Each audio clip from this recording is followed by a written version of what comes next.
जे दूर होया तेरी हालात वे परदेसी बता, कट रही कैसी तेरी रात वे परदेसी बता।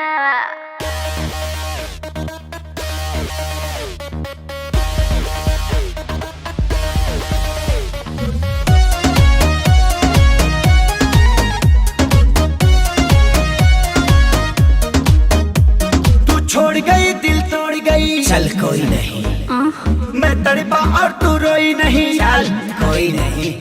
तू छोड़ गई दिल तोड़ गई, चल कोई नहीं, मैं तड़पा और तू रोई नहीं, चल कोई नहीं।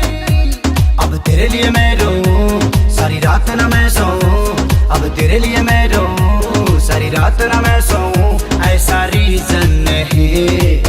तुझे क्या लगा मुझे छोड़ देगी और मैं मर जाऊंगा?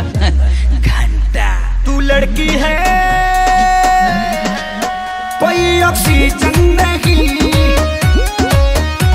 तू लड़की है कोई ऑक्सीजन नहीं, ऑक्सीजन नहीं।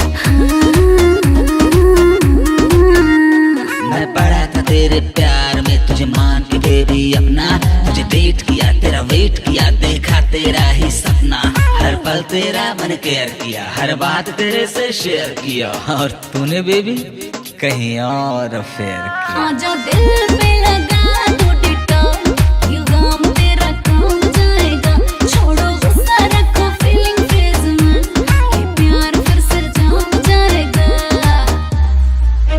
रंग दी दिल की दीवारी वाइट पेंट से, तेरी यादों को धोया डिटर्जेंट से। मेरे बाबू मेरे सोना तुझे क्या हो गया, काहे मुझसे तू ऐसे खफा हो गया। अब दिल से दिल ये मिले फिर प्यार के फूल खिले, ऐसा सीजन नहीं। तुझे क्या लगा कि तू छोड़ के चली जाएगी तो मैं सूखे पत्ते की तरह बिखर जाऊंगा? घंटा तू लड़की है कोई ऑक्सीजन